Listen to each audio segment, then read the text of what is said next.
जय हिंद साथियों, स्वागत है आपका self study classes Vishwamit Jain YouTube channel में। सभी साथी आ जाएं और जल्दी से वीडियो को लाइक कर दें। स्टार्ट हो चुका है आज का ये सेशन। और दोस्तों, आज हम महत्वपूर्ण कथन के बारे में पढ़ने वाले हैं। ठीक है, तो सभी साथी लाइक कर दो जल्दी से, फटाफट से। कबीर के निर्गुण पंथ का आधार क्या है, इन कथनों के बारे में आपको पढ़ना है। ये कथन दोस्तों आप पहले भी पढ़ चुके हो और अब अपन पूरे रेगुलर कथन पढ़ेंगे, है ना। रेगुलर कथन पढ़ेंगे और इन कथनों को आपके दोस्तों कोर्स में भी मेंशन किया जाएगा। ठीक है, कोर्स में भी डाला जाएगा। चलिए, तो ये कथन आप पढ़ चुके हो और अब अपन शुरुआत से पूरा कथनों को यहाँ पर कंप्लीट करेंगे, पंक्तियों को कंप्लीट करेंगे, जो भी चीजें इंपॉर्टेंट होंगी उनको कंप्लीट करेंगे। ठीक है, चलिए सभी लोग बताओ। कबीर के निर्गुण पंथ का आधार भारतीय वेदांत। जल्दी से चयन करो, बहुत ही शानदार क्वेश्चन है। लाइक कर दो एक बार। और दोस्तों, सेल्फ स्टडी क्लासेस ऐप से सभी साथी जुड़े रहें, अध्ययन चालू कर दें। ठीक है, और निरंतर इसी प्रकार से पढ़ना है।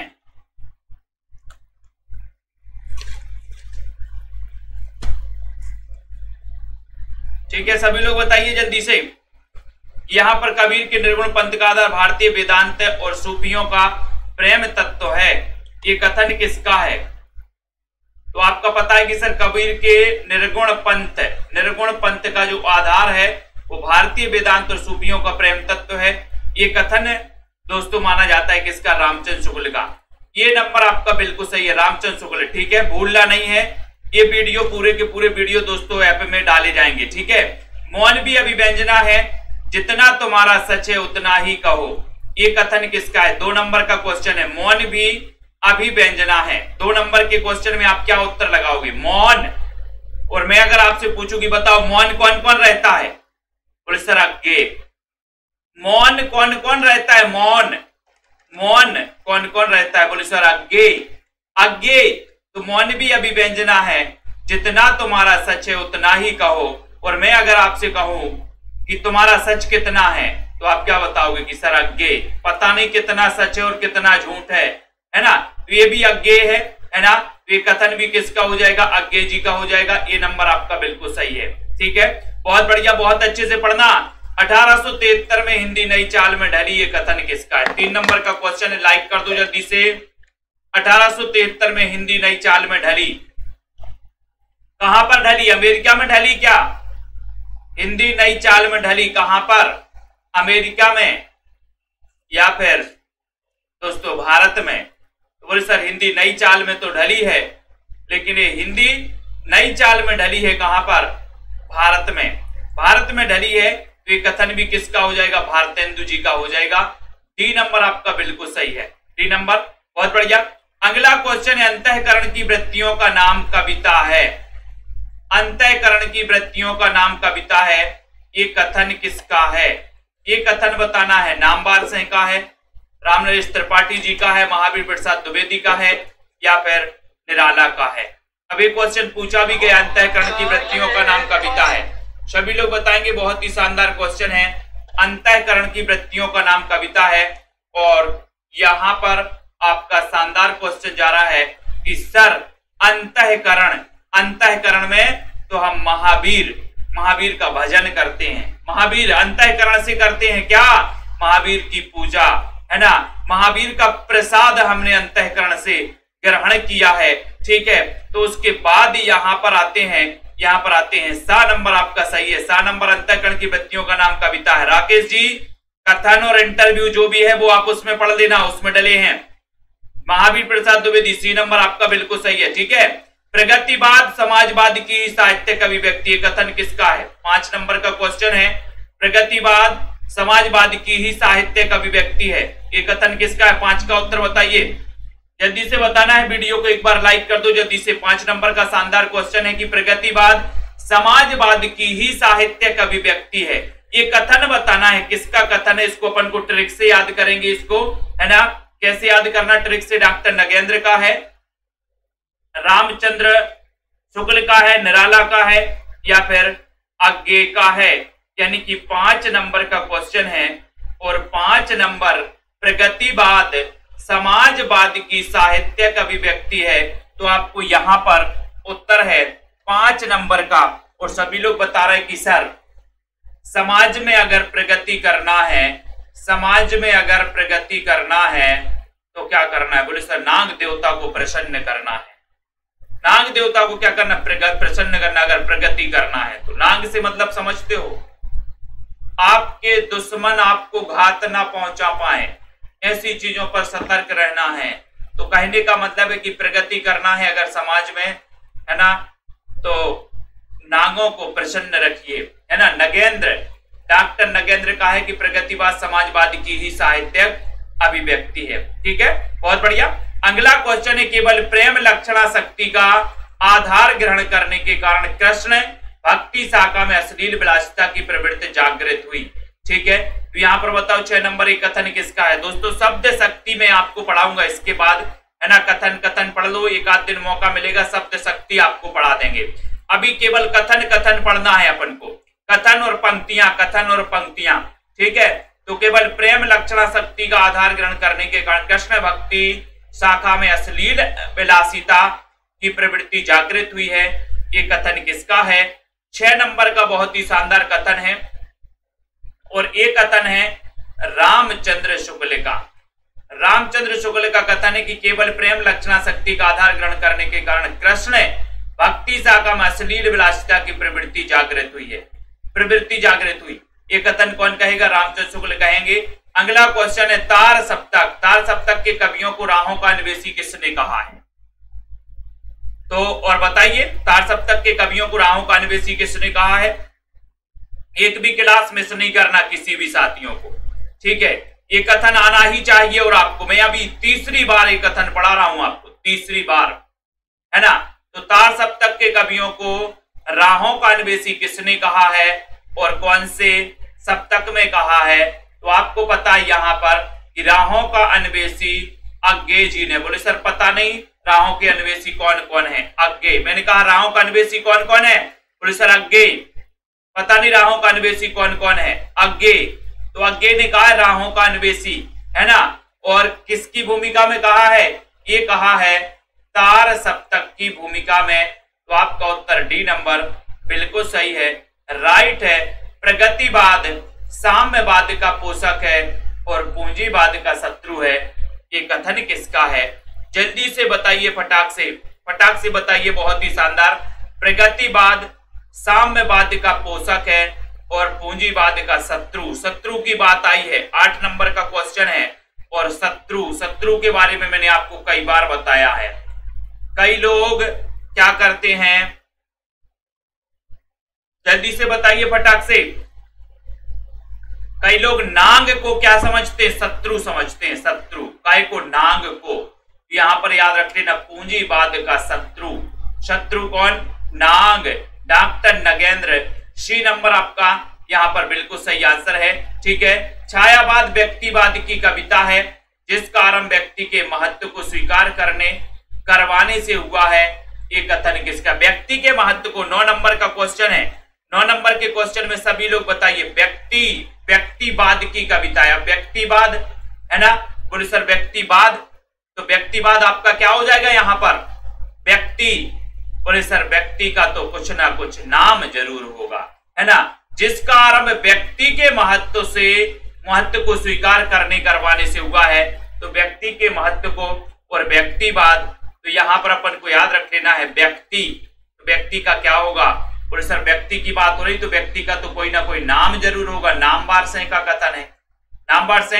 ये नंबर शानदार क्वेश्चन, बहुत बढ़िया। मनुष्यों की मुक्ति की तरह कविता की भी मुक्ति होती है। मनुष्यों की मुक्ति कर्मों के बंधन से छुटकारा पाना है, और कविता की मुक्ति छंदों के शासन से अलग हो जाना है। तो अब बताओ यहाँ पर छंदों की मुक्ति कौन करवाता है? 10 नंबर का क्वेश्चन लगभग सभी लोगों को पता है ना। राइट आंसर यहाँ पर क्या हो जाएगा? प्रीति पाल जी बताइए जल्दी से। मनुष्यों की मुक्ति की तरह कविता की भी मुक्ति होती है। मनुष्यों की मुक्ति कर्मों के बंधन से छुटकारा पाना है, और कविता की मुक्ति छंदों के शासन से अलग हो जाना है। ये जो कथन है, ये कथन है निराला जी का, यानी कि सी नंबर आपका सही है, क्योंकि छंदों को, है ना, सबसे पहले मुक्त छंद के प्रवर्तक निराला ही माने जाते हैं। ठीक है, और छंदों को मुक्ति दिलाई है काव्य से किसने? निराला जी ने, निराले तरीके से। ठीक है, बहुत बढ़िया। अगले क्वेश्चन की ओर हम पढ़ेंगे। अगला क्वेश्चन आपके यहाँ पर आ रहा है, आपको बताना है दोस्तों, कबीर की उक्तियों में कहीं कहीं विलक्षण प्रभाव और चमत्कार है, ये कथन किसका है? अपन ने यहाँ पर एक कथन पढ़ा था, विलक्षण प्रभाव। तो विलक्षण प्रभाव किसका है बताइए, जागृति जी बताओ, विलक्षण प्रभाव किसका है साहित्य में? बताओ, यहाँ पर कबीर की उक्तियों में कहीं कहीं विलक्षण प्रभाव आ गया, विलक्षण। बोले सर विलक्षण प्रभाव की बात मत करो, विलक्षण प्रभाव तो साहित्य में एक व्यक्ति का है जिसका नाम क्या है बताइए? बबीता यदुवंशी जी बताइए जल्दी से। विलक्षण प्रभाव बोले सर एक ही व्यक्ति का है और उस व्यक्ति का नाम है रामचंद्र शुक्ल, यानी कि आपका जो सी नंबर है 11 में बहुत ही आंसर सही है। ठीक है, आरंभ में ही रामचंद्र शुक्ल के प्रभाववश मेरे मन में भारतीय रस सिद्धांत के प्रति गहरी आस्था हो गई। रस सिद्धांत शुक्ल जी का मेरे मन पर विचित्र आतंक है, विचित्र आतंक, आतंक से मैंने ट्रिक बताई थी, और प्रभाव रहा है। ये कथन किसका है? आतंक। बताओ आतंक कौन फैला देता है? प्रश्न क्रमांक 12 नंबर का क्वेश्चन है। और आपके घर में अगर नांग आ जाए, नांग, तो बोले सर वो तो आतंक फैला देते हैं। आपके घर में अगर नांग आ जाए तो आतंक फैल जाएगा, नांग अंदर तो घर के लोग बाहर, है ना? आतंक। बोले सर कभी कभी होते, बोले नांग ने तो आतंक मचा रखा है ना? यहाँ पर डॉक्टर नागेंद्र, ये आतंक और प्रभाव रहा है, ये कथन दोस्तों डॉक्टर नागेंद्र का है। ये नंबर आपका बिल्कुल सही हो जाएगा 12 का। मुझे प्रोफेसरों के बीच छायावाद सिद्ध करना पड़ेगा, प्रोफेसरों के बीच छायावाद सिद्ध करना पड़ेगा, ये कथन बताना है। 13 नंबर का बहुत ही शानदार क्वेश्चन है। शोभा जी, ममता जी, उत्कर्ष, वंदना जी, गीता जी, नंदुलारी वाजपेयी का, रामनरेश त्रिपाठी, नगेंद्र, निराला, किसका है? 13 का शानदार क्वेश्चन है। 13 मेरा का चक्कर है और 13 में मुझे बताइए, जल्दी से बताइए। आ गया था सीमा जी? ऐसे ही हुआ होगा कि नाग अंदर और घर के लोग बाहर। तो मुझे प्रोफेसरों के बीच छायावाद सिद्ध करना पड़ेगा। अब भाई प्रोफेसर तो बड़े निराले होते हैं, उनके बीच छायावाद सिद्ध करने के लिए कोई निराला व्यक्ति ही चाहिए, है ना? तो प्रोफेसरों के बीच छायावाद सिद्ध करने के लिए कोई निराला व्यक्ति चाहिए। तो ये कथन भी किसका है? निराला जी का है। डी नंबर निराला आपका बिल्कुल सही है।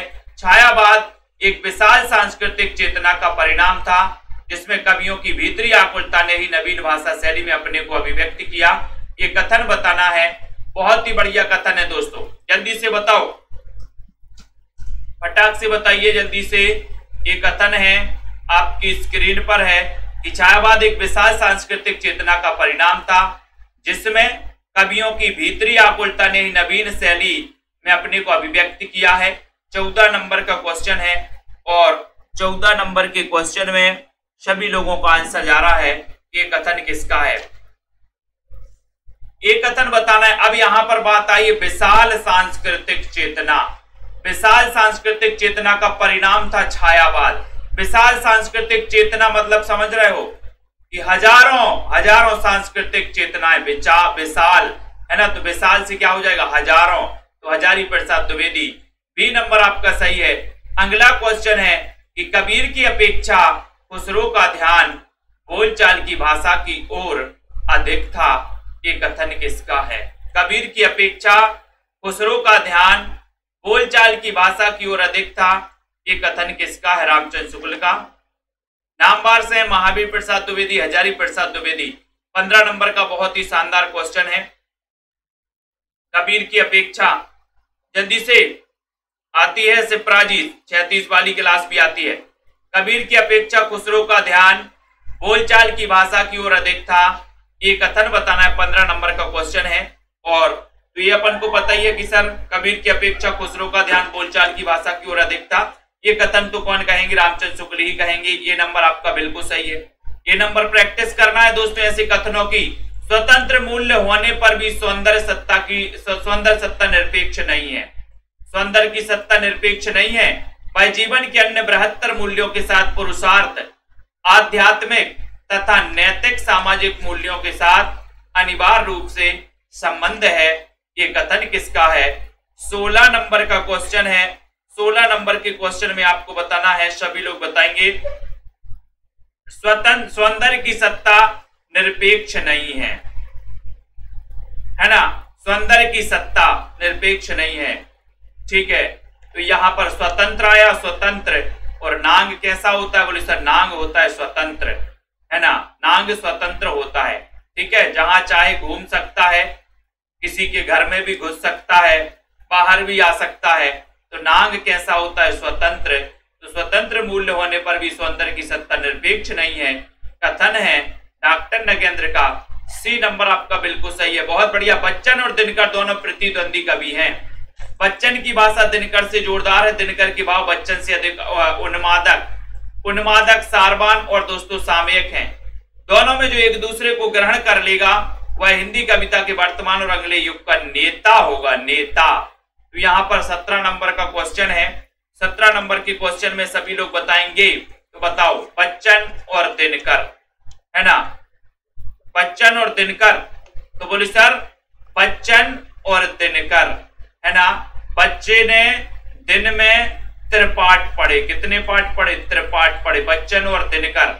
बच्चे ने दिन में त्रिपाठ पढ़े। रामनरेश त्रिपाठी का एक कथन है, बच्चन और दिनकर दोनों प्रतिद्वंदी कवि हैं, प्रतिद्वंदी कवि हैं। कैसे प्रतिद्वंदी, बच्चन और दिनकर, इनमें प्रतिद्वंदीता आ गई दोस्तों। वो कहेंगे हम त्रिपाठ पहले पढ़ेंगे, वो कहते कि हम त्रिपाठ पहले पढ़ेंगे, 3 पाठ पढ़ना है दोनों को। तो ये प्रतिद्वंदी हो गए, कौन, बच्चन और दिनकर। क्यों हो गए, क्योंकि इनको क्या पढ़ना था, त्रिपाठ पढ़ना था, त्रिपाठ। तो त्रिपाठ से आपको राम नरेश त्रिपाठी, त्रिपाठी भी अपन को याद कर लेना। बिल्कुल यहाँ पर नेता आया है, तो नेता लोग क्या बन जाते हैं, नरेश बन जाते हैं, ऐसा भी याद कर लेना।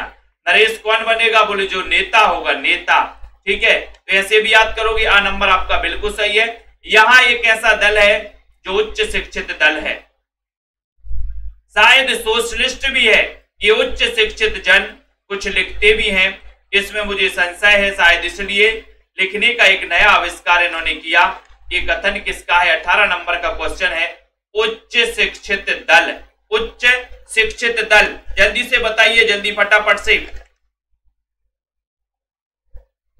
18 नंबर का शानदार क्वेश्चन है और देखते हैं कौन कौन सही लगा रहा है 18 नंबर में। उच्च शिक्षित दल, अच्छा एक चीज बताओ कि एक निम्न शिक्षित दल और एक उच्च शिक्षित दल। तो उच्च शिक्षितों का जो दल होगा वो बड़ा निराला दल होगा। बोले सर उच्च शिक्षित दल जो है वो बड़ा निराला है, निराला है ना। तो ये कथन भी उच्च शिक्षित दल कैसा है, निराला। तो ये कथन भी किसका हो जाएगा, निराला का हो जाएगा। ये नंबर आपका बिल्कुल सही है, बहुत बढ़िया, है ना। यहां पर आते हैं, अगले क्वेश्चन की ओर बढ़ते हैं दोस्तों। अगला क्वेश्चन यहां पर आ रहा है कि प्रकृति के नाना रूपों के साथ केशव के हृदय का सामंजस्य कुछ भी ना था। ये कथन किसका है, 19 नंबर का क्वेश्चन है। प्रकृति के नाना रूपों के साथ केशव के हृदय का सामंजस्य कुछ भी ना था। ये कथन किसका है, अज्ञे जी का है, रामनरेश त्रिपाठी, रामचंद्र शुक्ल या फिर निराला जी का है। प्रकृति के नाना रूपों के साथ केशव के हृदय का सामंजस्य कुछ भी ना था। ये कथन बताना है, 19 नंबर का शानदार क्वेश्चन है। कथन चयन करना है और 19 में सभी साथी जो आंसर लगा रहे हैं बहुत ही बढ़िया आंसर आ रहा है कि सर ये प्रकृति के नाना रूपों के साथ केशव के हृदय का सामंजस्य कुछ भी ना था, कुछ भी ना था 19 नंबर में। और सभी लोगों ने बताया कि सर केशव के पीछे एक ही व्यक्ति पड़ा था और उस व्यक्ति का नाम है रामचंद्र शुक्ल, उस व्यक्ति का नाम है रामचंद्र शुक्ल। सी नंबर, ठीक है। मानव अथवा प्रकृति के सूक्ष्म किंतु व्यक्त सौंदर्य में आध्यात्मिक छाया का भान, आध्यात्मिक छाया का भान मेरे विचार से छायावाद की एक सर्वमान्य व्याख्या हो सकती है। 20 नंबर का क्वेश्चन है, बताइए मानव अथवा प्रकृति के सूक्ष्म छाया का भान, छाया का भान बताना है। 20 नंबर का क्वेश्चन है और छाया का भान आपको बताओ, किसकी छाया का भान। बोले सर नंद की छाया का भान हो रहा है हमें। तो किसकी छाया, बोले सर हमें छाया का भान हो रहा है। मैंने कहा किसकी छाया का भान हो रहा है, और सर हमारी नंद की छाया का भान हो रहा है, नंद की छाया का भान। तो यहाँ पर उत्तर सी नंबर नंद दुलारे वाजपेयी सही हो जाएगा, है ना। मानव अथवा प्रकृति के सूक्ष्म किंतु व्यक्ति सौंदर्य में आध्यात्मिक छाया का भान मेरे विचार से छायावाद की एक सर्वमान्य व्याख्या हो सकती है। और किसकी छाया का भान, तो नंद दुलारे वाजपेयी, सी नंबर आपका सही है। बच्चन में दूसरों को रुला सकने की अपूर्व क्षमता है, ये कथन किसका। 21 नंबर का क्वेश्चन बताना है, चयन करना है। बहुत ही अच्छा क्वेश्चन 21 नंबर के क्वेश्चन में, सभी लोग बताइए जल्दी से। और सभी का आपको पता है, बोले सर दूसरों को अगर रुलाओगे, है ना, तो उनकी क्या हो जाएगी, मुक्ति हो जाएगी, है ना। दूसरों को रुलाओगे तो उनकी क्या हो जाएगी, मुक्ति हो जाएगी, मुक्ति हो जाएगी। और इसलिए दूसरों को रुलाना नहीं, है ना।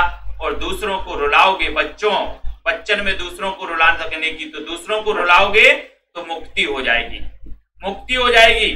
ठीक है, ये भी अपन को याद कर लेना। ठीक है, ठीक है। तो यहां पर अपन का मुक्ति बोध सही है, सी नंबर आपका राइट आंसर होगा। बहुत बढ़िया। अगला क्वेश्चन है कि साहित्यकार देशभक्ति और राजनीति के पीछे चलने वाली सच्चाई भी नहीं बल्कि उनके आगे मसाल दिखाती हुई चलने वाली सच्चाई है, ये कथन किसका है। बहुत अच्छा क्वेश्चन है, मसाल की बात आई है, चयन करिए जल्दी से।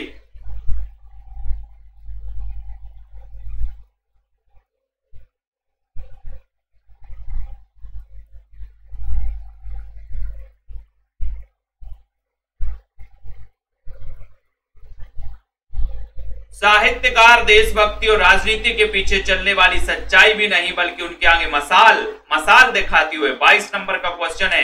और मसाल की बात आई है, तो मसाल कौन दिखा रहा है, मसाल, है ना। बोले सर एक व्यक्ति आए, कौन, अपनी क्लास के आए, बोले सर, मैंने कहा क्या है, बोले सर हम प्रेम करेंगे और आप मसाल दिखाते जाना। मैंने कहा ठीक है भैया, मसाल दिखाते जाएंगे, कर लो प्रेम, है ना। बोले हम प्रेम करेंगे और तुम मसाल दिखाते जाना। मैंने कहा हाँ दिखाते जाएंगे, करते जाओ प्रेम। आनंद जी आए एक दिन, बोले सर बताओ क्या करें फिर। मैंने कहा क्या हो गया, बोले प्रेम करना है। मैंने कहा करो, मैं मसाल दिखाता जाऊंगा। मसाल, ये मसाल की बात आई है तो प्रेमचंद अपन को याद रख लेना, ये नंबर आपका बिल्कुल सही है। मैंने कहा बड़ी अच्छी बात है ना। छायावादी कवि नारी के अंगों की मासलता के प्रति आकृष्ट ना होकर उसके मन और आत्मा के सौंदर्य पर मुग्ध होता है। वह रूप के माध्यम से अभिव्यक्ति उसके हृदय के माधुर्य को अनावृत करता है। कथन किसका है। 23 नंबर का क्वेश्चन है, जल्दी से बताना है, फटाक से। देखो कितने जल्दी पूछा, कौन था वह, बता तो दिया, आनंद जी थे। 23 नंबर का क्वेश्चन है, बहुत ही अच्छा क्वेश्चन है, जल्दी से बताइए, लाइक करना है। और 23 नंबर में नारी के अंगों की मासलता के प्रति आकृष्ट ना होकर, यानी कि 23 में, तो आपको याद रख लेना है ना।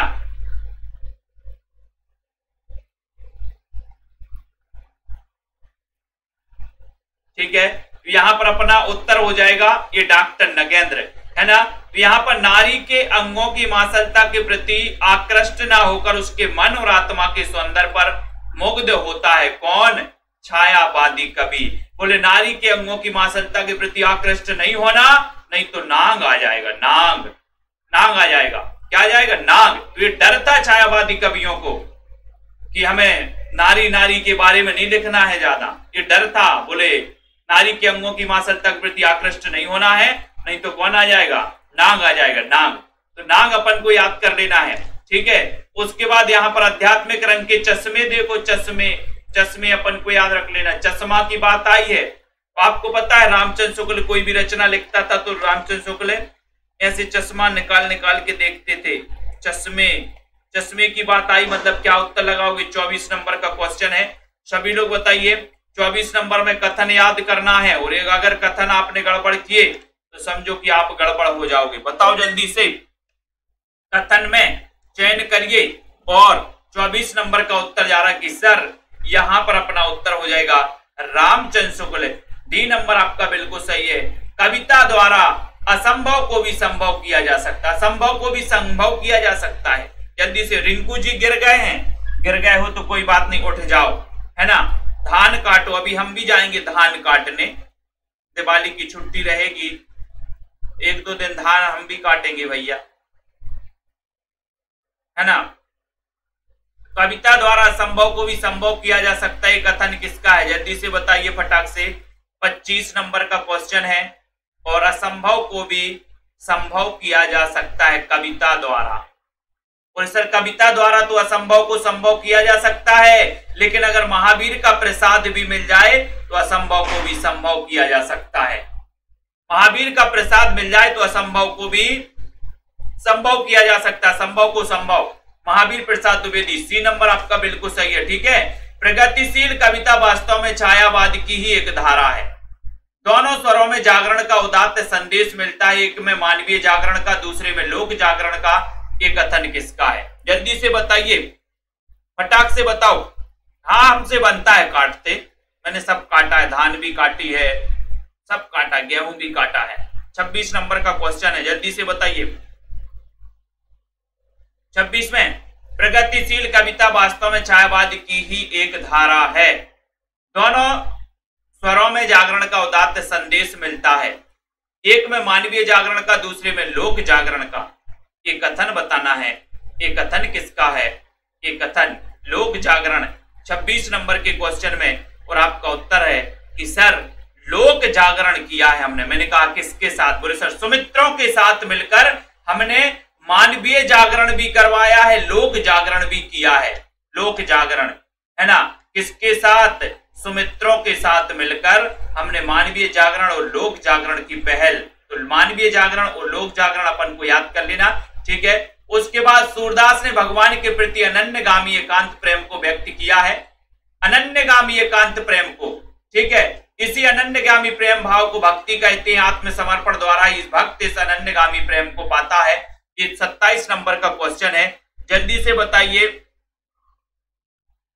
अच्छा गिलास लगवा रहे हो, पानी पीने बैठे रिंकू जी, कोई बात नहीं, पी लो पी लो, देख लो गिलास, ठीक है। तो सूरदास ने भगवान के प्रति अनन्यगामी एकांत प्रेम को व्यक्त किया है, जल्दी से बताइए, है ना। इस बार बारिश बहुत हुई है तो अभी खेतों में पानी भरा है, गीले हैं खेत, हार्वेस्टर उसमें चल नहीं पा रहा है ना, इसलिए हाथ से कटाई करनी पड़ेगी, ठीक है। तो सूरदास ने भगवान के प्रति अनन्यगामी एकांत प्रेम को व्यक्त किया है और इसी अनन्यगामी प्रेम भाव को भक्ति कहते हैं। आत्मसमर्पण द्वारा ही भक्त इस अनन्यगामी प्रेम को पाता है। ये कथन किसका है? 27 नंबर का क्वेश्चन है। और ये अनन्यगामी भक्ति बताना है तो आपको पता है कि सर ये अनन्यगामी एकांत प्रेम, है ना, अनन्यगामी एकांत प्रेम। एकांत में प्रेम तो हजारों व्यक्ति करते, एकांत में प्रेम, बोले एकांत प्रेम, बाल गोविंद जी, एकांत प्रेम, अनन्यगामी एकांत प्रेम एक व्यक्ति करता क्या? नहीं करते, 2 व्यक्ति करते, बोले नहीं सर हजारों करते, हजारों, है ना। यहाँ पर आपको पढ़ा है ना कबीर जी की, बोले पोती पढ़ पढ़ जगमुआ पंडित भयाना कोई, ढाई आकर प्रेम के पढ़े सो पढ़ने, बोले हजारों लोग करते सर अनन्यगामी एकांत प्रेम। तो ये अनन्यगामी एकांत प्रेम हजारों करते, तो हजारी प्रसाद द्विवेदी का कथन अपन को यहाँ पर मान लेना है, ठीक है। उसके बाद दोस्तों यहाँ पर और भी महत्वपूर्ण कथन है, जैसे कि अपन थोड़ा सा ऊपर की ओर जाएंगे, ठीक है। यहाँ पर आ रहे हैं ये है कि रीति ग्रंथों की परंपरा चिंतामणि त्रिपाठी से चली, अतः रीति काल का आरंभ उन्हीं से मानना चाहिए। अब बताओ ये चिंतामणि की रट किसने लगाई है? जल्दी से बताइए, जल्दी से बताइए, फटाफट से बताओ। रीति ग्रंथों की परंपरा चिंतामणि त्रिपाठी से चली है, जल्दी से बताना है ना। चयन करिए। लवली जी भी बोल रही थी सर मैं धान काटने जा रही हूँ, बहुत अच्छी बात है। मैंने कहा पढ़ाई भी कर रहे हैं लोग, धान भी काटने जा रहे हैं, है ना। यहाँ पर रीति ग्रंथों की परंपरा चिंतामणि त्रिपाठी से चली, अतः रीति काल का आरंभ उन्हीं से मानना चाहिए। कथन रामचंद्र शुक्ल का है, भारतेंदु डॉक्टर नगेंद्र नामवार से हैं। 28 नंबर का क्वेश्चन है और 28 नंबर में सभी का उत्तर है कि सर ये चिंतामणि त्रिपाठी वाला जो राग है ना, ये राग रामचंद्र शुक्ल ने अलापा है ना। ये रामचंद्र शुक्ल, ये नंबर आपका सही है। काव्य मूल्य का अर्थ है वह गुण समवाय, है ना, गुण समवाय जिसके द्वारा काव्य की सिद्धि का निर्धारण किया जाता है। इस दृष्टि से मूल्य का आधार अंततः प्रयोजन ही सिद्ध होता है। 29 नंबर में जल्दी से बताइए। सौरभ वर्मा जी 3 बार रिवाइज करवा चुके, ऐसा थोड़ी बाद में पढ़ लेना आप एक बार। काव्य मूल्य का अर्थ है वह गुण समवाय जिसके द्वारा तीसरी बार पढ़ रहे हैं, तीसरी बार पढ़ रहे कथन अपन, है ना। इस वीडियो को दोबारा देख लेना, ऐप में डाल देंगे। काव्य मूल्य का अर्थ है वह गुण समवाय जिसके द्वारा काव्य की सिद्धि का निर्धारण किया जाता है। इस दृष्टि से मूल्य का आधार अंततः प्रयोजन ही सिद्ध होता है ना। 29 नंबर का क्वेश्चन है और सभी का आंसर है कि सर ये कथन काव्य मूल्य का अर्थ है गुण समवाय, है ना। वह गुण समवाय जिसके द्वारा काव्य की सिद्धि बोले सर कौन कर रहा है? नाग काव्य की सिद्धि कर रहा है ना। काव्य की सिद्धि कर रहा है नाग, है ना। तो नाग अपन को याद कर लेना, नाग से नगेंद्र। सी नंबर आपका सही है, ठीक है। प्रगतिवाद उपयोगितावाद का दूसरा नाम एक कथन किसका है? 30 नंबर का क्वेश्चन है। धान काटना आसान नहीं होता, है ना। जिसको जो काटते रहते वो काट लेते, नहीं तो हंसिया जो है ना यहां से लग जाता है उंगली में, मुझे भी कई बार लगा है पहले, है ना।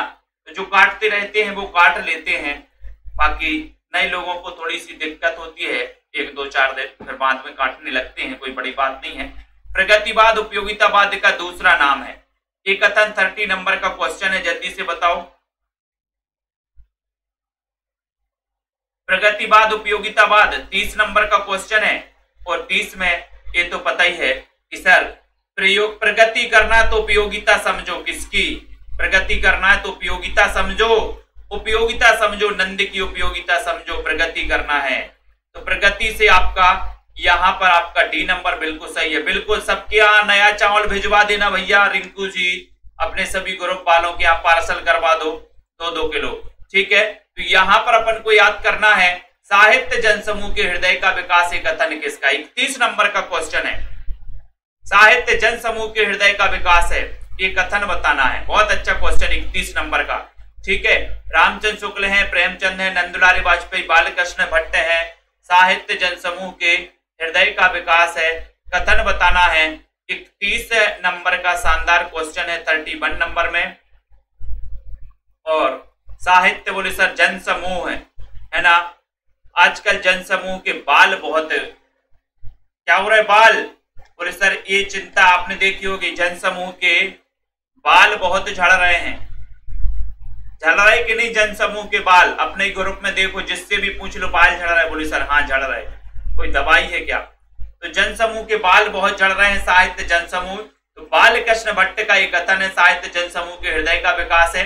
यदि प्रबंध काव्य एक विस्तृत वन स्थली है तो मुक्तक काव्य चुना हुआ गुलदस्ता। गुलदस्ता 32 नंबर का क्वेश्चन है, तो आपका उत्तर क्या हो जाएगा बताइए? 32 नंबर में 32 का राइट आंसर बताना है। चयन करना इतना अच्छा क्वेश्चन है और आपको पता है कि सर अब हम गुलदस्ता लेकर जाएंगे किसके पास, है ना। आप लोग रामचंद्र शुक्ल जी के पास जाना, गुलदस्ता लेके जाना, बोलना शुक्ल जी आपने जो काम किया है साहित्य में वो कोई और नहीं कर सका, इसलिए मैं फूल नहीं पूरा गुलदस्ता उठा के लाया हूं। तो गुलदस्ता लेके जाना है कहां पर? पड़ोसी के यहाँ नहीं तो पहुंच जाओ शाम को कि सर ने बोला था गुलदस्ता लेके। शुक्ल जी के पास जाना है गुलदस्ता लेकर, गुलदस्ता। तो शुक्ल जी ये नंबर आपका सही है, ठीक है। जीवन की निरंतर विकासशील धारणाओं और आवश्यकताओं का आकलन मानवतावाद में ही हो सकता है। तो यहाँ पर 33 नंबर का क्वेश्चन है, 33 नंबर का क्वेश्चन है। 33 नंबर में सभी लोग बताएंगे जीवन की निरंतर विकासशील धारणाओं और आवश्यकताओं का आकलन मानवतावाद में ही हो सकता है, कथन बताना है। 33 में निराला का है, जल्दी से बताओ।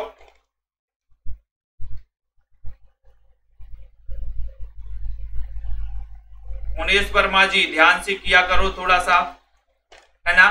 जीवन की निरंतर विकासशील धारणाओं और आवश्यकताओं का आकलन मानवतावाद में ही हो सकता है, ये कथन बताना है। बहुत ही अच्छा क्वेश्चन है। और सभी का आंसर 33 में, और 33 में राइट आंसर है डॉक्टर नगेंद्र। जीवन की निरंतर विकासशील धारणा और आवश्यकताओं का आकलन मानवतावाद में ही हो सकता है मानवतावाद में। ठीक है, मानवतावाद डॉक्टर नगेंद्र बिल्कुल सही है। प्रगतिवाद साहित्य के मतलब, साहित्य से मतलब उस साहित्य से है जो समाज को आगे बढ़ाता है, मनुष्य के विकास में सहायक होता है, मनुष्य के विकास में सहायक होता है। ये कथन किसका है? तो मनुष्य के विकास में सहायक कौन है? 34 नंबर का क्वेश्चन है। 34 नंबर के क्वेश्चन में बहुत ही अच्छा क्वेश्चन है, मनुष्य के विकास में सहायक।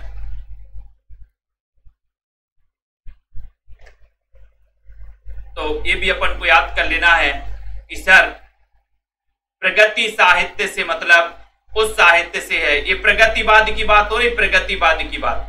तो प्रगतिवाद साहित्य से मतलब उस साहित्य से जो समाज को आगे बढ़ाता है, आगे बढ़ाता है, मनुष्य के विकास में सहायक होता है। मनुष्य के विकास में सहायक है बोले सर रामविलास शर्मा, तो मनुष्य के विकास में बहुत सहायक है, सहायक है रामविलास शर्मा, सहायक है। ठीक है, शमशेर मूड्स के कवि हैं, किसी विजन के नहीं। ये कथन बताना 35 नंबर में, शमशेर मूड्स के कवि हैं, किसी विजन के नहीं। 35 में दोस्तों मैं बार बार क्यों इन चीजों को आपको पढ़ा रहा हूं कि आपको ये जो कथन है वो रट जाए और कभी भी पूछे जाए तो आप इसका उत्तर लगाना। जब अपना मूड्स नहीं होता, मूड है ना, अपन बोलते ना कई बार हमारा मूड नहीं है यार, है ना, तो ऐसा ऐसा मलते हैं यार, आज हमारा मूड नहीं है, मूड सही नहीं है, तो मलयज अपन को याद कर लेना है ना। तो मूड्स के कवि हैं, किसी विजन के नहीं है। मूड्स खराब है बोले मल लो थोड़ा सा मूड्स को। ठीक है, बहुत बढ़िया, है ना। उसके बाद यहां पर आते हैं, प्रत्येक रचना एक प्रकार से मेरी साहित्यिक श्रद्धांजलि का अभिलेख है, श्रद्धांजलि का अभिलेख है, जिसमें बुद्धि ने प्राय भावना के अनुशासन में रहकर काम किया। ये कथन किसका है? तो यहां पर 36 नंबर का शानदार क्वेश्चन है। तो यहां पर आपको बताना है कि श्रद्धांजलि का अभिलेख है, श्रद्धांजलि का अभिलेख। किसकी श्रद्धांजलि का अभिलेख? बोले सर नगेंद्र की श्रद्धांजलि का अभिलेख पढ़ना है अपन को। नगेंद्र की श्रद्धांजलि का अभिलेख आप लोगों ने नहीं पढ़ा होगा। तो यहाँ पर श्रद्धांजलि का अभिलेख है, किसकी श्रद्धांजलि का अभिलेख? नगेंद्र की। तो नगेंद्र से आपका ये नंबर, नगेंद्र वाला जो विकल्प है वो बिल्कुल सही हो जाएगा। ठीक है, अगला क्वेश्चन है दोस्तों, हिंदी काव्य की सब प्रकार की रचना शैली के ऊपर गोस्वामी जी ने उच्चासन प्रतिष्ठित किया है। यह उच्चता और किसी को प्राप्त नहीं है। ये कथन बताना। गोस्वामी यानी गोस्वामी तुलसीदास। सुषमा जी, और अगली क्लास में भी कथन होंगे, इसके आगे अपन पढ़ेंगे कथन को। ठीक है, 37 नंबर का क्वेश्चन है, सभी लोग बताइए जल्दी से। 37 नंबर का क्वेश्चन है और आपको पता है कि तुलसीदास, ठीक है, तुलसीदास आपको पता है, तुलसीदास के दोस्तों चेतेरे कवि जो थे, है ना, रामचंद्र शुक्ल तुलसीदास को बहुत पसंद करते थे। उनकी दोस्तों रामायण से, उनकी रामचरितमानस से बहुत प्रभावित थे रामचंद्र शुक्ल जी। तो यहाँ पर गोस्वामी की तारीफ इतना कौन करेगा? द्विवेदी जी करेंगे? बोले नहीं सर। फिर कौन करेंगे? बच्चन से करेंगे? नहीं करेंगे। तो कौन करेंगे? रामचंद्र शुक्ल करेंगे इतनी तारीफ कि गोस्वामी जी को जो उच्चासन प्राप्त हुआ था, वैसी उच्चता कोई अन्य कवि प्राप्त नहीं कर सका। ये कथन जो है वो रामचंद्र शुक्ल जी का कथन है। ठीक है, तो दोस्तों इन कथनों को मेंशन किया जाएगा ऐप में डाला जाएगा। तो आप जितनी बार आपको देखना है उतनी बार आप देख भी सकते हैं। ठीक है, कुछ लोग लेट आते हैं, जल्दी आने का कष्ट करें। शुरुआत से क्लास आपको मिलेगी तो आप ज्यादा कथन भी पढ़ पाओगे, है ना। फिर इसके आगे 38 नंबर से अपन आगे कथनों को पढ़ेंगे। ये कथन आपके लिए बहुत ही महत्वपूर्ण है।